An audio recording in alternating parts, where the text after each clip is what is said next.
क्या प्राचीन अर्षियों को समानांतर ब्रह्मांडों का ज्ञान था? पैरेलल यूनिवर्स अर्थात एक ही जैसा अनेक ब्रह्मांड और वहां के लोग। आइंस्टीन 1921 आज के आधुनिक ब्रह्मांड विज्ञान की नींव डाली महान वैज्ञानिक एल्बर्ट आइंस्टाइन ने और उनका भरपूर साथ दिया Max Planck, Schrodinger, Paul Dirac आदि वैज्ञानिकों ने। आइंस्टीन के सापेक्षिकता के सिद्धांत थियरी ऑफ रिलेटिविटी ने आधुनिक विज्ञान को आध्यात्म से जोड़ने में सबसे महत्वपूर्ण भूमिका निभाई। जिस समय आइंस्टीन ने दुनिया को सापेक्षिकता के सिद्धांत के बारे में बताया, तत्कालीन वैज्ञानिकों को यह स्वीकार करने में कठिनाई महसूस हुई कि ये दुनिया, ब्रह्मांड सिर्फ न्यूटन के बताए सिद्धांतों पर नहीं चलती। आइंस्टीन ने अपने सापेक्षिकता के सिद्धांत में बताया कि समय और स्थान, टाइम एंड स्पेस, एक दूसरे से अलग नहीं है। जैसे जैसे समय बीतता गया, आइंस्टीन के सिद्धांतों की प्रयोगों द्वारा पुष्टि होती गई। वर्तमान समय में जेनेवा में लार्ज हेड्रन कोलाइडर मशीन पर होने वाले नित्य नए प्रयोगों के परिणाम विस्मयकारी आंकड़े प्रस्तुत कर रहे हैं। Large hadron collider. लेकिन वैज्ञानिकों के लिए जो सबसे ज्यादा चकित करने वाली बात है, वो ये है कि ये आंकड़े वैज्ञानिकों को जिन निष्कर्षों पर पहुंचा रहे हैं, वो आज से हजारों वर्ष पहले लिखे गए हिंदू धर्म ग्रंथों में बहुत विस्तार से समझाया गया है। इस लेख में हम आपको ऐसी ही एक घटना के बारे में बताने जा रहे हैं जिसमें ब्रह्मांड के समय और स्थान के परस्पर संबंधों की व्याख्या की गई है। योग वशिष्ठ में एक बहुत महत्वपूर्ण वर्णन आता है। यह घटना जीवन के उद्देश्य, रहस्यों और मृत्यु के बाद की जीवन श्रृंखला पर भी प्रकाश डालता है। इसलिए विद्वान इसे योग वशिष्ठ की सर्वाधिक उपयोगी आख्यायिकाओं में से एक मानते हैं। वर्णन इस प्रकार है।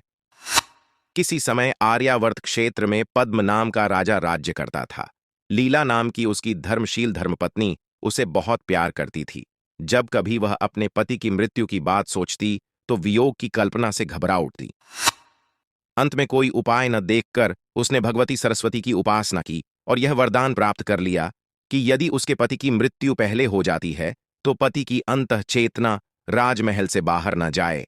मां सरस्वती ने यह भी आशीर्वाद दिया कि तुम जब चाहोगी अपने पति से भेंट भी कर सकोगी। कुछ दिन बाद दुर्योग से पद्म का देहांत हो गया। लीला ने पति का शव महल में ही सुरक्षित रखवाकर भगवती सरस्वती का ध्यान किया। सरस्वती ने उपस्थित होकर कहा, भद्रे, दुहाक न करो, तुम्हारे पति इस समय यहीं है, पर वे दूसरी सृष्टि, दूसरे लोक में है। उनसे भेंट करने के लिए तुम्हें उसी सृष्टि वाले शरीर, मानसिक ध्यान द्वारा में प्रवेश करने की प्रयास करना होगा। लीला ने अपने मन को एकाग्र किया, अपने पति की याद की, उनका ध्यान किया और उस लोक में प्रवेश किया जिसमें पद्म की अंतर्चेतना विद्यमान थी।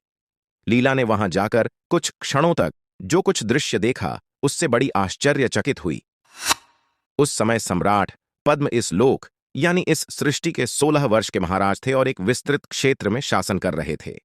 लीला को अपने ही कमरे में इतना बड़ा साम्राज्य और एक ही दिन के भीतर 16 वर्ष व्यतीत हो गए, ये देखकर बड़ा विस्मय हुआ। उस समय भगवती सरस्वती उनके साथ थी। उन्होंने समझाया, पुत्री, सर्गे सर्गे पृथग्रूपम सर्गांतराण्यपि तेष्पन संतः स्थसर्गो दाह कदलीदल पीठवत योग वशिष्ठ आकाशे परमाण्वंतर्द्रव्याधेर्गुके अपिच्च जीवाणुर्यत्र तत्रेदम जगद्वेत्ति निजम वपु योग वशिष्ठ। अर्थात, हे लीला, जिस प्रकार केले के तने के अंदर एक के बाद एक परतें निकलती चली आती है, उसी प्रकार प्रत्येक सृष्टि क्रम विद्यमान है। इस प्रकार एक के अंदर अनेक सृष्टियों का क्रम चलता है। संसार में व्याप्त चेतना के प्रत्येक परमाणु में जिस प्रकार स्वप्न लोक विद्यमान है, उसी प्रकार जगत में अनंत द्रव्य के अनंत परमाणुओं के भीतर अनेक प्रकार के जीव और उनके जगत विद्यमान है। अपने कथन की पुष्टि करने के लिए एक जगत सृष्टि दिखाने के बाद उन्होंने लीला से कहा, देवी, तुम्हारे पति की मृत्यु 70 वर्ष की आयु में हुई है, ऐसा तुम मानती हो? क्योंकि इस जन्म और लोक में यह सत्य भी है। इससे पहले तुम्हारे पति एक ब्राह्मण थे और तुम उनकी पत्नी। ब्राह्मण की कुटिया में उसका मरा हुआ शव अभी भी विद्यमान है, चलो तुम्हें दिखाती हूं। यह कहकर भगवती सरस्वती लीला को और भी सूक्ष्म जगत में ले गई और लीला ने वहां अपने पति का मृत शरीर देखा।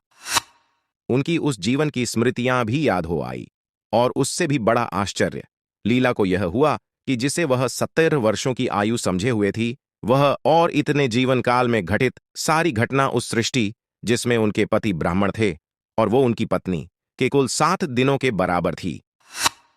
लीला ने यह भी देखा कि उस समय उनका नाम अरुंधति था। एक दिन एक राजा की सवारी निकली, उसे देखते ही उनको राजसी भोग भोगने की इच्छा हुई।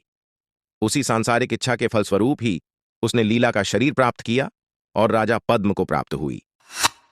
इसी समय भगवती सरस्वती की प्रेरणा से राजा पद्म, जो कि दूसरी सृष्टि में थे, उन्हें अंत समय वहां की सृष्टि के अनुसार में फिर से पद्म के रूप में राज्य भोग की इच्छा जाग उठी। लीला को उसी समय फिर पूर्ववर्ती भोग की इच्छा ने प्रेरित किया और फलस्वरूप वह भी अपने व्यक्त शरीर में आ गई और राजा पद्म भी अपने शव में प्रविष्ट होकर जी उठे। फिर कुछ दिन तक उन्होंने राज्य भोग भोगे और अंत में पुनः मृत्यु को प्राप्त हुए। इस कथानक में महर्षि वशिष्ठ ने मन की अनंत इच्छाओं के अनुसार जीवन की अनवरत यात्रा, मनुष्यत्तर योनियों में भ्रमण, समय तथा स्थान से निर्मित ब्रह्मांड, टाइम एंड स्पेस में चेतना के अभ्युदय और अस्तित्व तथा प्राण विद्या के गूढ़ रहस्यों पर बड़ा ही रोचक और बोधगम्य प्रकाश डाला है। पढ़ने सुनने में यह कथानक परियों की सी कथा या जादुई चिराग जैसी लग सकती है, लेकिन ये वो विज्ञान है जिसकी सहायता से पूरे ब्रह्मांड की व्याख्या की जा सकती है। समानांतर ब्रह्मांड आज के आधुनिक वैज्ञानिकों के सामने दोहरी समस्या है। पहली ये कि वो ये स्वीकार करने में कठिनाई महसूस करते हैं कि हिंदू धर्म के प्राचीन आर्षि महर्षि समय स्थान ब्रह्मांड, यूनिवर्स, समानांतर ब्रह्मांड, पैरेलल यूनिवर्स आदि की गुत्थी सुलझा चुके थे, क्योंकि ये स्वीकार करने में इतिहास और दर्शन की सभी प्राचीन मान्यताएं छिन्न भिन्न होने का खतरा है। और दूसरी समस्या ये है कि अगर वो ये मान भी लें कि ऐसा था, तो उन प्राचीन आर्षि महर्षि के ज्ञान को उनके आधुनिक विज्ञान की भाषा में उनको समझाएगा कौन। यहां यक्ष प्रश्न यह भी है कि हमारे ही पूर्वजों द्वारा अर्जित ज्ञान और हम ही इसका महत्व नहीं समझते। मानवेतर सत्ता का विस्तार असीम है। उसकी तुलना में बहुत ही सीमित क्षेत्र डिमेंशन की दुनिया में हम अपने दैनिक जीवन के क्रियाकलाप को अंजाम दे रहे हैं। इसके परे जो दुनिया है, उसे समझने के लिए हमें अपने स्वयं का विस्तार करना पड़ेगा, तभी हम उसे समझ पाएंगे।